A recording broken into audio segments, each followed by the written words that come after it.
God will not bless fake obedience. God told Moses, I am sending you. Go to Egypt and tell Pharaoh, I said, let my people go. The scripture says when Moses and his family was on the way to Egypt, they stopped at a place for the night, and the Lord confronted him and was about to unalive him.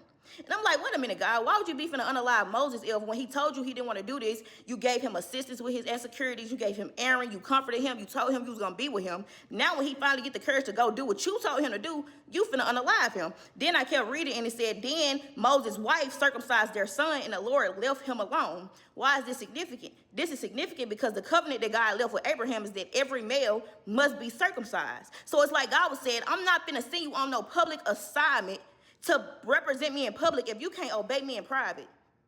What small thing have you not surrendered to God? Have you not obeyed God about that we can't see?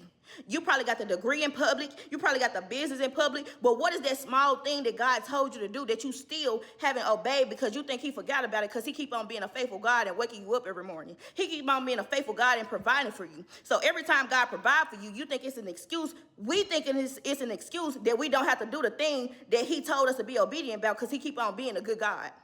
Think about it. When Moses unalived the Egyptian in public where people seen him, it's not in the scripture that says God was about to unalive him. But when he didn't show his faithfulness in private, God was about to unalive him before a big assignment. It's like God saying, I don't care how bad you want to be used. I don't care how big the assignment is. I don't care how good your gift is. I don't care how much you give people money on the street. If you can't obey me in private, I'm not going to use you in public because I can see what people don't see. Then think about it. Scholars said that the reason that Moses probably didn't get his son circumcised is because his wife was a Midianite and that wasn't their custom, which means Moses was compromising his faith in order to keep his wife happy. Who do you need to disappoint in order to follow God, in order to be walking in God's will? Think about who you need to disappoint.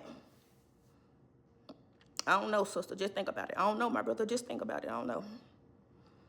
I'm really stalling until I think about the next point. Hold on.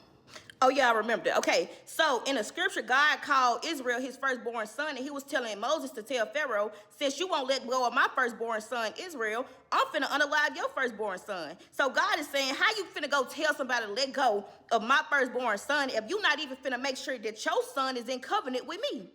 A lot of us think that we waiting on God when God is actually waiting on us to show up for him in that small, intimate detail. So you got the business, you got the degree, you got all of this, and you wondering why God haven't shot you off. You done promoted till you couldn't promote no more. You saying, God, what else do I got to do? Whole time God is waiting on you to forgive that person. You waiting on God to bring you a husband. How can God bring you a husband or a wife if you can't forgive people? What you think the key to a long-lasting marriage is?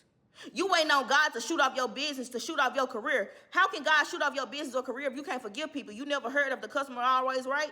How you gonna forgive your customers and keep long-lasting customer relationships if you can't forgive people? We be thinking that we waiting on God, but sometimes God is waiting on us to be obedient in a whole other area just to show him that we obedient in every area, not just the area we want him to show up for us in.